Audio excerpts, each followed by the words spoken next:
coming down the backstretch. The last time Jimmie Johnson was not the point leader following race number 7 in the chase was 2005. And we've only got 2 corners to negotiate. And Denny Hamlin is going to make a statement saying, if the drive for 5 is alive, you're going to have to come through me. Look at this, going to the stripe. Woof. 5 cars in that mix. Jimmie Johnson just barely... This is by far one of the most iconic calls on ESPN that NASCAR had. Marty Reed may have been a controversial play-by-play announcer, but he had his shining moments. And when Denny Hamlin took the championship lead at Texas in 2010, this is one of his most iconic moments, calling a NASCAR finish. This gives you chills, especially if you're a Hamlin fan. By 3, white flag. Last lap. Gordon gaining some ground. Can he hang on? Oh, Jimmie Johnson sideways as he went to the gas hard. Look at him. Sliding off the corner. Half a lap to go. There is lap traffic ahead. We've had fantastic finishes in Atlanta. Will this be another side-by-side run to the checkers? It's going to be a sideways run to the checkers. Johnson tries to get there, can't get it done. Career win number 85. Jeff Gordon, third on NASCAR's all-time win list. Ross Chastain is going to come around. Racing redemption at his hands. The wheel for Ross Chastain is still and perfect, and he has done it. Winning at Gateway. Nice job. I don't know if I would call this iconic for the right reasons, but us as NASCAR fans know this is a very iconic NASCAR call, but for all the wrong reasons. Vince Welch, the play-by-play announcers for the NASCAR Truck Series at the time, called Ross Chastain to victory, and it was by far the most awkward and embarrassing call you will ever hear. The wheel for Ross Chastain is still and perfect, will forever be etched in NASCAR fans' minds forever. Look how close these two are here. And here comes Chase Briscoe. It's the 3 JGR Toyotas. Wallace is still hanging on. Hamlin has come up into second. With those power steering issues, the man who has led 160 laps today still has a chance on this final lap. Briscoe's in the wall. Bubba's hanging on. Here comes Hamlin. Driving that car with no power steering. Bubba's in the wall. He's fighting his boss for this win. Chase Elliott comes through on the inside. Oh my goodness. Chase Elliott. How about that? In his second full year broadcasting on NBC, play-by-play announcer Lee Diffie called the chaotic Kansas finish, and it was chaotic to say the least. But it was one of the best calls we've heard in NASCAR history. Hearing Lee Diffie call this fantastic finish is something that made it even better. Hearing his wisdom and his expertise of predicting the future with still giving you that surprise and Elliott out of nowhere, it was a chef's kiss. It was amazing. 3 wide, 4 different places coming to the back. White flag under green. Buescher, Larson trying to close. Truex trying to get up to the leaders. Well, How does he make the block, Kevin? Kyle Larson is going to get there one more time. You see Chris Buescher back down on the bottom of the racetrack. Kyle Larson's going to have one more shot at it, and it's going to become a cat and mouse game as you get into turn 3. Which direction to go? Where do you go? Larson up top, all the way up top. Buescher. He's on the outside. He's in position. He's got it. And here comes Truex. They're going to close right to the 2 leaders. Coming to the line. Crash together. I believe Buescher. I think you're right. It's so close. Busch, defensive line into turn 1. There's something wrong with the 18. Now Ambrose trying to get second from Keselowski while he tries to get the lead from Kyle. Contact in the S's. It's right. Got it. Dangerous spot on the track for Kyle to be sideways. Looks like he gets off to the guardrail. No caution yet. Here's the race for the lead. Keselowski's got damage on the left front. Is the tire going to make it all the way around? Watch him here. Watch him. And will the 9 help him? Everybody's in the grass. Oh, you're clear. Dig, dig, dig. That might have been the race right there. We'll see. No, Keselowski's slower.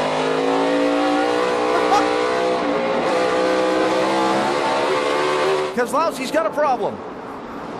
Trying to stay with Ambrose. 2 final corners. Do they use the bumpers? Busch. Can Ambrose save it? To the checkered flag. Who gets here first? Clear, clear. Go back to Ambrose, you. 9. Keselowski, 2. Final corner. Ambrose is going to win at Watkins Glen in a remarkable last lap turn of events. Staying to the inside, the two leaders have no drafting help, but they are scooting away from the pack. 3 corners to go. Now Harvick, he'll keep pushing him, and he'll get over here to the tri-oval, try to make the slingshot on him. As soon as he knows that he doesn't have to worry about that third-place car of Montoya, he probably will try to make the move, although I don't know if it'll do him any good or not. Last chance through the trial. Here he comes! Here he comes! Here they come! Harvick! It's Harvick! He got him! He timed it perfect! He got him! Mister, where did he come from? Wins Talladega.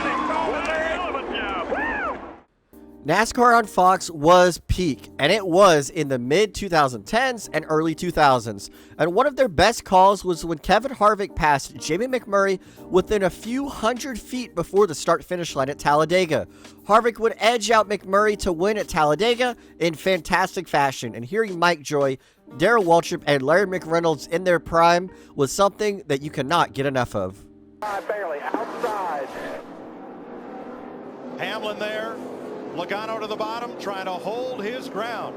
That's going to be tough, though. But he's been running good on the bottom. If he can just clear Hamlin right there. No way, he's going to lose his momentum. They're going to touch hard. Are they going to make it? Neck and neck. Side by side. Kyle Busch closing in. Watch out for the third-place car, Kyle Busch. He's looking. Hamlin edges ahead. They touch! They touch, and here comes Kyle. Hamlin, Logano on the wall. Hamlin spins down the racetrack, and Kyle Busch wins in California. I thought they'd be nice to each other. They weren't. Hard impact on the 11 car, head on. I don't like the looks of that. Hard hit to the inside wall for Hamlin. A bounce off the outside wall. Two of the greatest fiddling here, fidgeting with first place. Passing some of the strikers in the last lap. Trying to take it home. It's all come down to this. Out of turn 2, Donnie Allison in first. Where will Cale make his move? He comes to the inside. Donnie Allison throws the block. Cale hits him. He slides.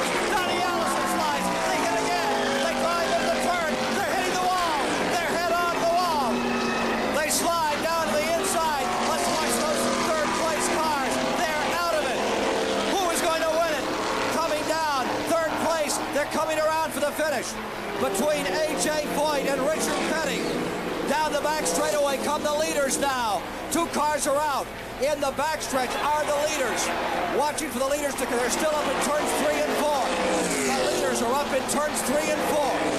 Coming down, Richard Petty is now pulling out in front. Darrell Waltrip is in second. A.J. Foyt is in third. Here they come. Waltrip trying to slingshot. Petty is out in front at the line. Waltrip to the inside. Petty wins it. Down on pit road, it has gone crazy. The Petty crew is out there jumping up and down. Petty has won. The last time he won here at Daytona, and now he is tantalizingly close to that victory. But here comes Harrison Burton for the Wood Brothers.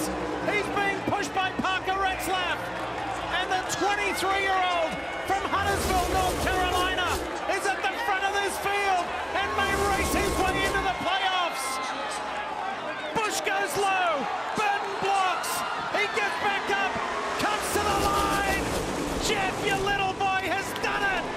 Harrison Burton wins in Daytona and does what his uncle had done. Kurt Busch right up in front of the 42. Now he moves out of the way. Nobody in between the 18 and 42. Kyle Busch again to the bottom. Another opportunity for Larson to get a huge run. Coming up on 1 lap to go, presented by Credit One Bank. And there's the gap between 1 and 2. Kyle Busch. And here comes Larson. Larson to the bottom of the track. Slide job. Trying to take the lead away. Slide job. Almost. The momentum. The 18. They make contact. The 18 into the wall. They're side by side again. Going into 3 for the lead. Larson has the advantage. Here comes the 18. He puts the bumper to the back of him. The 18 into the wall. The 42 sideways. Where's Harvick? Here comes the 18. Kyle Busch will win. Wow. Oh, my goodness. Majority of the race, but in the end, it was the 99 car, Carl Edwards, finding its way to a Sprint Cup victory lane for the first time. He's going to get a run at him. He'll get one shot at turn 3 and 4. I'm telling you, they're going to be side by side when they come to the line. It's going to be another one of those fantastic Atlanta finishes. Johnson tries to block him. It's who can stay in the throttle here off turn 4. And here they come, and I think Carl's got the advantage. He does. Got it. He wins it. Carl Reddy has done it. Yeah, baby. Yeah, baby. And these fans love it. Look at Carl. Watch this. Here he goes. Come on. Come on. Yes! And that's after 5. A half a lap away from the championship. Jimmy Johnson through 3 and 4. Make room. Richard Petty and Dale Earnhardt. There's another 7-time champ. Jimmy Johnson wins his 7th NASCAR Sprint Cup championship.